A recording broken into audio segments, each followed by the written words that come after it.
سوال یہ ہے کہ پتہ کیسے چلے؟ تو آؤ میں تمہیں مباہلے کا منظر دکھاؤں گا. سنا ہے کبھی مباہلے کا نام؟ مباہلہ کس کو کہتے ہیں؟ مباہلہ کیا واقعہ کیا ہے؟ نجران کے عیسائی، نجران کے پادری، اچھا جو جا رہا جانے دو، اس لیے کہ میں کسی چھٹے تن کا ذکر نہیں کر رہا ہوں، پنجتن کا ذکر کر رہا ہوں. ہاں تو جن چھٹے لوگ ہیں وہ چھٹ جا رہے ہیں، اس لیے کہ اللہ کا ارشاد ہے اہل بیت ہم تم سے ہر قسم کی گندگی دور رکھیں گے. تو اہل بیت کے ذکر کے قریب بھی وہی آ گئے جو پاک و پاکیزہ پورا پوتر ہو. جو دور جائے سمجھو وہ خود نہیں دور جا رہا، خدا دور کر رہا ہے. اہل بیت سے قربت کے لیے میں نے کہا نا، باپ کے خون میں شرافت ضروری ہے، ماں کے کردار میں طہارت ضروری ہے. آج دکھاتا ہوں تمہیں مباہلے کا منظر. مباہلہ سن 9 ہجری میں مباہلہ ہوا. کیا ہوا؟ نجران کے عیسائی پادری، وہ انگریزوں کے جو فادر ہوتے ہیں، وہ لوگ اللہ کے رسول سے بحث کرنے آئے. کس بات پر بحث؟ عیسائیوں کا عقیدہ کیا ہے؟ عیسیٰ علیہ السلام ابن اللہ ہے. ابن اللہ یعنی اللہ کے بیٹے ہیں، نعوذ باللہ. اور مسلمانوں کا اسلام کا عقیدہ کیا ہے؟ عیسیٰ ابن اللہ نہیں، عبد اللہ، اللہ کے بندے ہیں، نبی ہیں.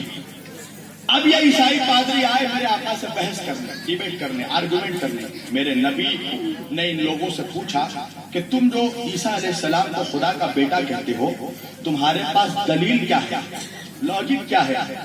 تو وہ لوگ کہنے لگے کہ چونکہ عیسیٰ علیہ السلام بغیر باپ کے پیدا ہوئے، اس لیے عیسیٰ علیہ السلام اللہ کے بیٹا. بیٹا ادھر ادھر نہیں، میری طرف دیکھو. ابھی یہاں سب سے خوبصورت میں جتنے خوبصورت چہرے والے یہاں بیٹھے ہیں، اس لیے کہ علی پھٹکار زدہ چہرے والوں کا امام نہیں ہے. نبی نے فرمایا علی تو روشن چہرے والوں کا امام ہے نا. علی کی دشمنی سے 2 چیزیں کنفرم خراب ہوتی ہیں. علی کی دشمنی سے پہلے چہرہ خراب ہوتا ہے، پھر شجرہ خراب ہو جاتا ہے. ہاں میں میری طرف دیکھو ایک دم، ورنہ میں زبردستی کا میں آدمی نہیں ہوں. ابھی تک بھی سمیٹ دوں گا میں. آئے نبی کے پاس، نبی نے کہا تم جو عیسیٰ علیہ السلام کو اللہ کا بیٹا کہتے ہو، دلیل کیا ہے؟ بولے کہ عیسیٰ علیہ السلام کے کوئی باپ نہیں تھے، بغیر باپ کے پیدا ہوئے، لہذا وہ اللہ کے بیٹے ہیں. میرے نبی نے کہا کہ اگر اس دلیل پر تم عیسیٰ علیہ السلام کو اللہ کا بیٹا مانتے ہو کہ بغیر باپ کے پیدا ہوئے، تو تمہیں چاہیے کہ عیسیٰ سے پہلے آدم علیہ السلام کو اللہ کا بیٹا مانو، اس لیے کہ وہ تو بغیر باپ کے اور بغیر ماں کے پیدا ہوئے. مگر کہتے ہیں نا، جو ضدی ہو جاتا ہے وہ کسی کی نہیں سنتا. آج بھی ہمارے درمیان ایک سے ایک ضدی ہیں. کہتے ہیں جو سو کر ہے اس کے آنکھوں میں تھوڑا پانی آپ چھڑکیں گے وہ جاگ جائے گا، مگر جو کم بخت مٹیا کے لیٹا ہوا ہے تو اس کے کمر میں لاہت پہ لال ماری نہیں جاگنے والا. جو ضدی ہے اس سے حجت نہیں کر پائیے گا. وہ کوئی قرآن کوئی حدیث کچھ نہیں مانے گا. ضدی ہے، بس میں ہی صحیح ہوں. وہ سمجھ گیا اب میں ہی وقت کا شبلی نمائندہ ہوں، اور کوئی کچھ کہے مجھے اس سے مطلب نہیں، میں ہی صحیح ہوں. انسان کی اصلاح تب تک نہیں ہو سکتی جب تک وہ صرف خود کو صحیح سمجھے، ہے نا. ساتھیان گرامی، اب میرے آقا توریت سے دلیل دینے لگے، زبور سے دلیل دی، انجیل سے دلیل دی، قرآن سے دلیل دی. 3 دنوں تک آرگیومنٹ چلا، بحث چلی. وہ نہیں مانے، میرے حضور کے دلیلوں کو نہیں مانے. آخر اللہ کی قدرت کو جلایا گیا. اللہ نے جبریل کو بھیجا، کہا میرے حبیب بہت ہو گیا آرگومنٹ، بہت ہو گیا ڈیبیٹ، بہت ہو گیا بحث. اے میرے آقا یہ اس قابل نہیں ہے کہ آپ ان سے بحث کیجیے. آپ انہیں دلیلوں پر دلیل دے رہے ہیں مگر یہ ماننے کو تیار نہیں. تو کیا کریں؟ میرے نبی نے فرمایا پروردگار کیا کریں؟ جبریل آیت لے کر آئے کہ اللہ فرماتا ہے بسم اللہ الرحمن الرحیم فَقُلْ تَعَالَوْا نَدْعُوا أَبْنَاءَنَا وَأَبْنَاءَكُمْ وَنِسَاءَنَا وَنِسَاءَكُمْ وَأَنفُسَنَا وَأَنفُسَكُمْ ثُمَّ نَبْتَهِلْ فَنَجْعَلْ لَعْنَتَ اللَّهِ عَلَى الْكَاذِبِينَ. اے میرے حبیب ان سے کہیے، کیا کہیے؟ فَقُلْ تَعَالَوْا نَدْعُوا أَبْنَاءَنَا وَأَبْنَاءَكُمْ، لاؤ تم اپنے بیٹوں کو، ہم اپنے بیٹوں کو لاتے ہیں. لاؤ تم اپنی اولادوں کو.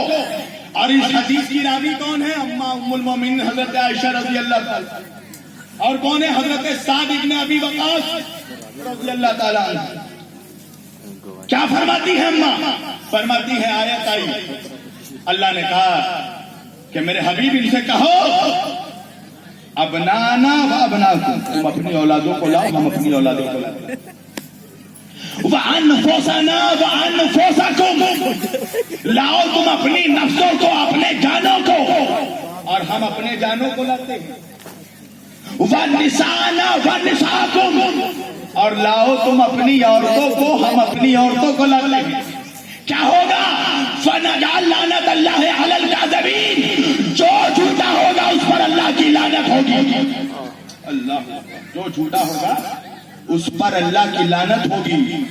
لاؤ تم اپنے بیٹوں کو، ہم اپنے بیٹوں کو لاتے ہیں۔ لاؤ تم اپنی عورتوں کو، ہم اپنی عورتوں کو لاتے ہیں۔ لاؤ تم اپنے جانوں کو، ہم اپنے جانوں کو لاتے ہیں۔ حضرت سعد بن ابی وقاص رضی اللہ تعالیٰ عنہ فرماتے ہیں کہ جب بات بیٹوں کی آئی تو نبی نے کسی اور کے بیٹوں کو نہیں لیا، فقط علی مرتضیٰ کے بیٹوں کو لیا، فقط حسن و حسین کو لے کر گئے۔ جب بات اولادوں کی آئی تو فقط امامین کریمین نیرین قبلتین شریفین نجیبین طیبین حسنین کو لے کر گئے، سبحان اللہ، صرف حسن و حسین کو لے کر گئے۔ اور جب بات نفسوں کی آئی، جانوں کی آئی، تو نبی صرف علی شیر خدا کو لے کر گئے۔ وَالنِّسَاءَنَا وَالنِّسَاءَكُمْ، اور جب بات عورتوں کی آئی، آیت نے یہ نہیں کہا کہ لاؤ تم اپنی بیٹیوں کو، ہم اپنی بیٹیوں کو لاتے ہیں۔ لاؤ تم اپنی بیویوں کو، ہم اپنی بیویوں کو لاتے ہیں۔ لاؤ تم اپنی ماؤں کو، ہم نہیں، لاؤ تم اپنی عورتوں کو۔ تو عورت میں ماں بھی آ گئی، بیوی بھی آ گئی، بہن بھی آ گئی، بیٹی بھی آ گئی۔ مگر جب عورتوں کی بات آئی تو اما عائشہ فرماتی ہے کسی عورت کو نہیں لیا، فقط فاطمہ الزہرا کو لیا۔ سبحان اللہ، سبحان اللہ، صرف سیدہ طیبہ طاہرہ بطول عذرا انسیہ حورا بنت رسول اللہ فاطمہ الزہرا کو لیا، سیدہ کائنات کو لیا۔ اللہ اکبر۔ اولادوں کی بات آئی، حسن و حسین کو لیا۔ آج پوچھتے ہیں نا کچھ جاہل قسم سے لوگ بھوک رہے ہیں ہندوستان میں، پنجتن کیا ہے؟ پنجتن کون ہے؟ پہلے یہ بتا تیرا باپ کون ہے؟ پنجتن کون ہے پوچھ رہا ہے غیرت۔ سنو پنجتن کون ہے؟ مباہلہ کے میدان میں چلائیے۔ نبی ایک تن، نبی کے ساتھ علی 2 تن، علی کے ساتھ فاطمہ 3 تن، فاطمہ کے ساتھ حسن 4 تن، حسن کے ساتھ حسین 5 تن۔ سبحان اللہ، سبحان اللہ، ماشاء اللہ۔ یہ ہے پنجتن۔ اب جب اس پنجتن کا قافلہ چلا تو حضرت سعد بن ابی وقاص فرماتے ہیں کہ میدان مباہلہ میں جاتے وقت نبی نے تمام اپنے اہل بیت کو اپنے قریب کیا، علی، فاطمہ، حسن و حسین کو اپنے سینے سے لگا کر سبوں کے ہاتھ کو آسمان کی طرف اٹھایا اور اٹھا کر کہا پروردگار گواہ رہنا، اللہم ہؤلاء اہل بیتی، کہ یہی میرے اہل بیت ہیں۔ سبحان اللہ، خدا گواہ ہوگا کہ یہ میرے اہل بیت ہیں۔ اللہ اکبر۔ اور دیکھو عظمت فاطمہ بھی بیان کرتا چلوں میں۔ یہ قافلہ چلا تو کیسے چلا؟ مباہلے کے میدان میں جب چل رہے ہیں، جب پنجتن جانے لگے تو پنجتن کو آتے ہوئے جب نجران کے عیسائی پادریوں نے دیکھا تو پادری کہنے لگے اپنے چیلوں سے کہ اب ہم سے بحث نہیں کریں گے، اب ہم اور ڈیبیٹ نہیں کریں گے، آرگومنٹ نہیں کریں گے۔ تو ان کے چیلے چپاٹی شاگرد کہنے لگے اب تک تو آپ 3 دن سے بحث کر رہے تھے، مسلمانوں کے رسول دلیل پہ دلیل دے رہے تھے، مگر آپ بحث پہ بحث نہیں جا رہے تھے، تو آج اچانک کیا ہو گیا؟ میدان چھوڑ کر بھاگنا کیوں چاہتے ہو؟ تو ان لوگوں نے فرمایا سنو، نجران کے عیسائی پادری کہنے لگے کہ اب ہم ان سے بحث نہیں کریں گے، اس لیے کہ آج مسلمانوں کے رسول اپنے ساتھ جن لوگوں کو لے کر آ رہے ہیں، ان کے چہروں کے نور کو دیکھ کر ایسا معلوم ہوتا ہے کہ اگر یہ پہاڑ کی طرف اشارہ کر دے تو پہاڑ اپنی جگہ چھوڑ دے۔ سبحان اللہ۔ سوچئے، نجران کے عیسائی کو سمجھ میں آ گیا، ہندوستان کے مولوی کو سمجھ میں نہیں آیا کہ پنجتن کون ہے۔ اللہ اب دیکھیں قافلے کا قافلہ کیسے چل رہا ہے، آگے آگے رسول اکرم صلی اللہ علیہ وسلم، میرے آقا کے گود میں امام حسین اور آقا کی انگلی پکڑے ہوئے امام حسن ہے۔ اللہ اکبر۔ آگے آگے آقا گود میں حسین، انگلی پکڑے ہوئے حسن، اور میرے آقا کے ٹھیک پیچھے سیدہ کائنات فاطمہ الزہرا۔ اور سیدہ کائنات کے ٹھیک پیچھے علی شیر خدا مولا کائنات. قافلہ دیکھو, آگے آگے رسول کائنات, پیچھے ہے سیدہ کائنات, سیدہ کائنات کے پیچھے مولا کائنات. نہیں نہیں نہیں, جملہ بدل کر کہہ دوں, آگے آگے ہے نبیوں کا شہنشاہ, گود میں ہے شہیدوں کا شہنشاہ, انگلی پکڑے ہوئے ہے جنت کا شہنشاہ, اور فاطمہ کے پیچھے ہے ولیوں کا شہنشاہ. اب مجھے ایک جملہ کہنے دو کہ فاطمہ کس کو کہتے ہیں؟ ارے فاطمہ اس عورت کا نام ہے, اس بیوی کا نام ہے کہ جس کے گرد رسالت کا, نبوت کا, ولایت کا, شہادت کا, جنت کا پہرا ہو, اسے فاطمہ کہتے ہیں. کیا بات ہے. اللہ اکبر, نعرہ تکبیر, کا شہادت کا پہرا ہو, گھیرا ہو, اس بیوی کو فاطمہ کہتے ہیں. اور مقام فاطمہ دیکھو, آگے آگے نبی جا رہے ہیں. میرے آقا کا ایک معجزہ تھا, میرے آقا جب زمین پر چلتے تھے اور خاص طور سے سخت زمینوں پر, چٹانوں پر, تو میرے آقا کے نقش قدم پڑ جاتے تھے. آج بھی جو نقش قدم رسول اللہ ملتا ہے وہ اسی دور کی یادگار ہے. تو آگے آگے نبی, اب دیکھو منظر دیکھو, فاطمہ کی عظمت کو سمجھنا. آگے آگے نبی چل رہے ہیں, اب نبی نے رکھا زمین پر اپنا قدم, اور جیسے ہی میرے آقا نے زمین سے اٹھایا اپنا قدم, زمین پر پڑے میرے آقا کے نقش قدم. اب جیسے ہی زمین پر پڑے میرے آقا کے نقش قدم, اسی نقش قدم پر فاطمہ نے رکھا اپنا قدم, اور جیسے ہی فاطمہ نے اٹھایا اپنا قدم, زمین پر پڑے سیدہ کے نقش قدم, اسی نقش قدم پر علی نے رکھ دیا اپنا قدم, اور رکھ کر نقش فاطمہ کو مٹا دیا, تاکہ سورج بھی اپنی کھلی آنکھوں سے فاطمہ کے قدموں کے نقش کو بھی نہ دیکھ سکے.